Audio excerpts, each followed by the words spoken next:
Hello there, welcome to the channel.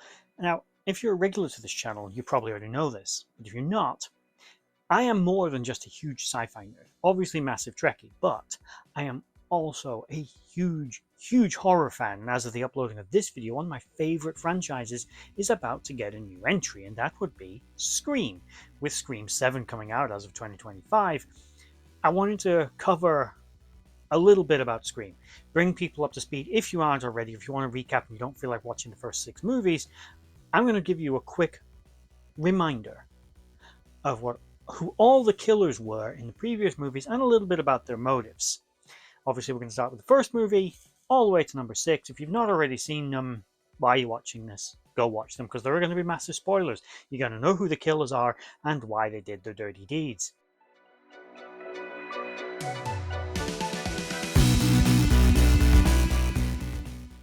Please like, share, and subscribe. Comment down below your thoughts on the Scream movies. What do you think's come up with the upcoming next movie? If it hasn't already come out yet and you're commenting before that, is Stu returning? What the hell's happening? Are you excited for it? Because it's the second movie now, which doesn't have Wes Craven directly involved, because obviously he's very sadly passed away. But with that out of the way, let's just get into this. Even though these videos do really poorly on my channel, I don't care. It's my channel. I'll do stuff whatever the hell I want. So let's start with the first movie. There are 2 killers in the first movie. We're not going to go over all the victims or the entire plot. We're just going to go over the killers are. We have Stu Macher and Billy Loomis. Billy, of course, is playing literally in the film, the boyfriend of Sidney Prescott, the main protagonist and final girl of this entire series, pretty much. And one of the greatest final girls of the horror genre ever. Die on that hill, it's true. They represent the first 2. Their basic motives are, from Billy's point of view, revenge. He blames Sidney's mom for basically sleeping with his dad and destroying their relationship and his mom leaving. I mean, the guy's psychotic, but their plan was to survive the massacre as the only 2 survivors, and they'd heroically managed to defeat Sidney's dad, who they were setting up to take the fall as being the killer. That was their plan, but they were kind of nuts. Probably never would have worked. Both may be dead. I do stand, as I am in the camp of, I don't know if in the majority or the minority within the Scream fandom, I actually would like to see Stu come back. I like that there's an opportunity for it. It's one of the few things about this franchise where you follow the heroines rather than the villains of the show, of the films. So it's the killers are different in every film. You've only got a handful of characters that actually survive film to film. And although there's some connections between the killers, the actual murderers themselves tend to not survive. They meet their comeuppance at the end. It would actually be kind of interesting from my point of view, narratively, because I know that there were abandoned ideas about Stu coming back for Scream 3 originally, but it was all abandoned because of the Columbine High School massacre that happened around the same time. And many felt, and probably quite correctly, that it would have been in bad taste because of what the storyline was going to be. So the people that make it think there's a possibility he's alive. The actor himself has said in interviews that as far as he is concerned, Stu could be alive and he's willing to come back. So great, who doesn't want Shaggy back in Scream? Number 2, we have Nancy Loomis, and I get the name Nancy from other media like script. It's in the script, but it was never actually said on screen. Mrs. Loomis, who is Billy's mother. I can't do that impression, but we all know the scene. And of course, Mickey, the kind of nuts film student who was basically Randy on steroids. Interesting thing with this film is they didn't want anyone to know who the killers were, so they actually didn't even tell the cast who the killer was. So everyone was kind of playing it like they were the killer.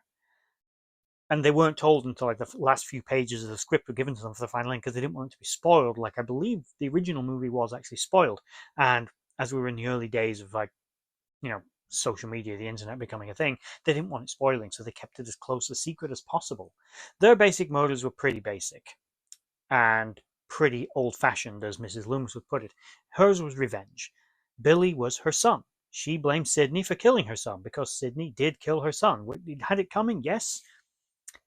But she did kill him, and Mrs. Loomis didn't care. She just wanted him dead, and everyone that was associated with that to go with her. Mickey wanted to get caught. the only one in the Scream franchise to want that. He wanted to get caught because he felt the trial and the attention he was going to get would all be worth it. And he thought he was going to get off and get away with it because he was going to blame the movies. Spoilers, movies do not make people psychotic. Psychotic people that emulate movies are still just psychotic people. The movie didn't make them that way. It doesn't desensitize people necessarily to violence.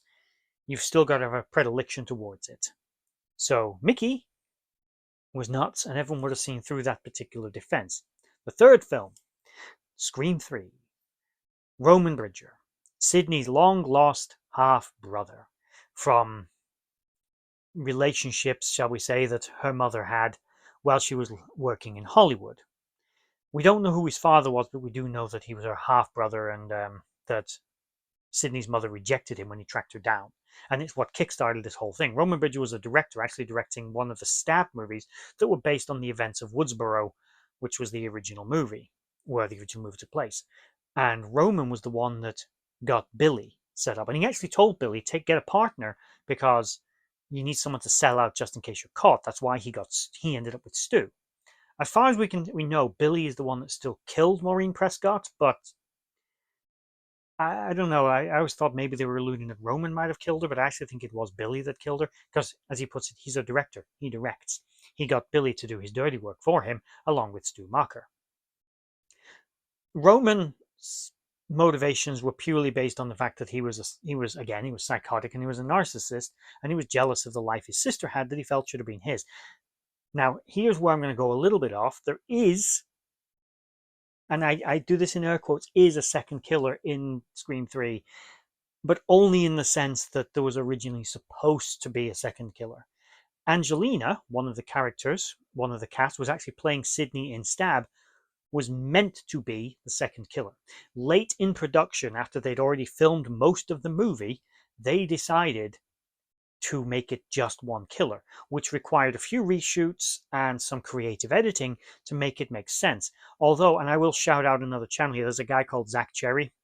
I don't know the guy, never spoken to him, so I have no connection to his channel whatsoever. But he has a lot of Scream content. It's actually one of his videos that made this make a lot more sense to me, so I'm going to fully credit him for this particular piece of information that I have. It's from one of his videos, but Scream 3 has never made much sense. It's always been my least favorite Scream movie, and I'm including the ones that came after it. I don't really like Scream 3 compared to sequels, but that said, I do like it. I just think that there's no such thing as a bad Scream movie as of yet before the release of 7, which may still yet prove to be a bad film. But as of the moment, there are no bad Scream movies. It's just, of all the good Scream movies, so all 6 of them so far, 3 for me is the weakest. And one of the reasons for that is a lot of the story doesn't seem to make sense. There's a lot of plot contrivances and conveniences that happen in the film that are explained by just there being a second killer. There is literally a scene, and this is what Zach Cherry points out in one of his videos. There is literally actually a scene where both killers are on screen or are present. And it is obvious that there are 2 of them. And they try to edit it so that it didn't seem that way, but it was obvious. And it's basically when Sidney is on the set of her house, she can lock her door by jamming the cupboard door into it, and that it stops the door from opening. Now, someone is on the other side of that door rattling it, while somebody else in a ghost face jumps through the window and drags her through. No one could have been rattling that door and Roman still be outside. Angelina had to have been the one rattling the door, and Roman grabbed Sidney and pulled her through the window. It had to be. I fully agree with him on that. And that's because that was originally filmed before they decided there was only going to be one Ghostface killer. And it just puts a lot more into context. Now, for me, a headcanon could be he does kill Angelina near the end of the film. He could have simply killed her and no one knew that she was the second killer. Or, as she's not actually listed in the victim counts in some sources for Scream, it's possible she survived, that her killing was more like that of Billy Loomis, and that she just fake stabbed her and she was covered in corn syrup. Scream 4. I'll be honest, again, this isn't the strongest entry. Still a good film. We have Jill and Charlie. The stronger of the 2 is Jill. She was clearly the dominant of the duo in this particular movie, Charlie being the weaker entry. He was in love with Jill, and he went along with the killing spree to please her. Jill, incidentally, is Sidney Prescott's cousin, and she grew up in the shadow of her famous cousin, and she basically didn't like that Sydney got all the limelight. I think, again, personally, I think it would have been more interesting to have had Jill survive this movie, because it does show an interesting duality of the Loomis family and the Prescott family, that both families seem to have a lot of psychotics in it. Billy Loomis, Mrs. Loomis, uh, technically, I mean, you could argue Billy's daughter is a little unhinged. Uh, Sydney's brother, Sydney's cousin. There's a few of them in these families who all seem to like wearing a ghost face. As I said, Charlie basically goes along with Jill because Jill has this idea that she's going to stage another Woodsboro massacre, get loads of people killed. Sydney will die, but Jill will survive. She betrays Charlie at the end and actually kills him, and she intends to be the only survivor and get all the glory. That was their motivations. They're interesting motivations, but I think Charlie, personally for me, let it down. I like the Jill character, but I found Charlie to be. It's just like, dude, you're just a simp. Just she's psychotic. She doesn't love you, idiot. He actually was getting somewhere with one of the other characters, and it was just, what the hell, dude? She was so much better. But obviously, you were crazy too, so screw you. Scream 5. In Scream 5, we have Amber and Richie. Their motives are pretty. They're pretty. They're pretty out there. Richie was again masquerading as the boyfriend character, which was like a double bluff for the show. Uh, Amber and him were both massive horror movie fans, massive fans of the Stab movies, and they wanted to make movies. They felt that the Stab films had become stale with age, mostly because of no new material, too many directors, too many hands in the pie, not enough, too many cooks in the kitchen, whatever you want to say. And the films have become watered down and bad. So they wanted to give an injection of new material. So their whole insane plan was to once again do a series of Woodsboro style murders to set up a better reboot of the Stab franchise. I shit you not, that was their motivations. So that's that. But Jack Quaid, right? Just going out there back into Star Trek. He actually does the voice of Boimler in Star Trek Lower Decks, a character I'm kind of twitchy about. I either really like him or he really irritates me. He's hot and cold. He's Marmite. He's the Star Trek Marmite for me. However, Jack Quaid in The Boys, amazing. Just amazing. A very underrated actor. Everything, again, from Scream to Star Trek to bloody The Boys. The man is amazing. He's a treasure, and he should be treated as such.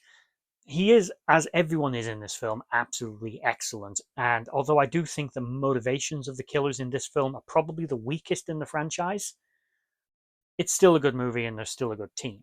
And now to the most up-to-date movie currently as of recording of this, which is Scream 6. Scream 6 diverges somewhat from some of the basic foundations of the Scream franchise a little bit here. For a start, there are a lot of killers in this film. So and it also does emulate some of the stories from Scream 2, in that you have the killers who are brother, sister, father of Richie, who was the killer in the previous movie, coming back for revenge. Very similar motive to Mrs. Loomis. There's actually as well another duo of Woodsboro-style murderers also out to kill people off as well, who these killers have to eliminate first. It's all very convoluted. So it diverges from that. It also diverges a little bit in the sense that the killers in this are less a sort of floppy drop fall around Ghostface and much more of a more mature, organized, lethal, absolutely no shits given whatsoever killer in this movie, to the point where he kills in public. He doesn't just run away. He takes out an entire store of people, tears his way through the customers and the shop clerk just to get to the girls. He is not caring at all. It's absolutely savage. But let's start with the first two quickly. We got Jason Cover and Greg. We don't really meet Greg. We hear his voice emulated on the phone. We do not actually meet him. We only see him meet it up in the fridge. Jason kills someone before this happens. He's also a classmate of one of the main characters, several of the main characters in the film, and him and his partner Greg were planning to kill them to continue on the work of the people that they so greatly emulated and admired so much. But the new killer team couldn't have them getting in the way. They had to kill her, not him. So they get themselves killed in the next scene. The next three killers are Wayne Bailey and Quinn Bailey, father and daughter, as well as Ethan Landry, his other son, who I can assume his actual name was Bailey, not Landry.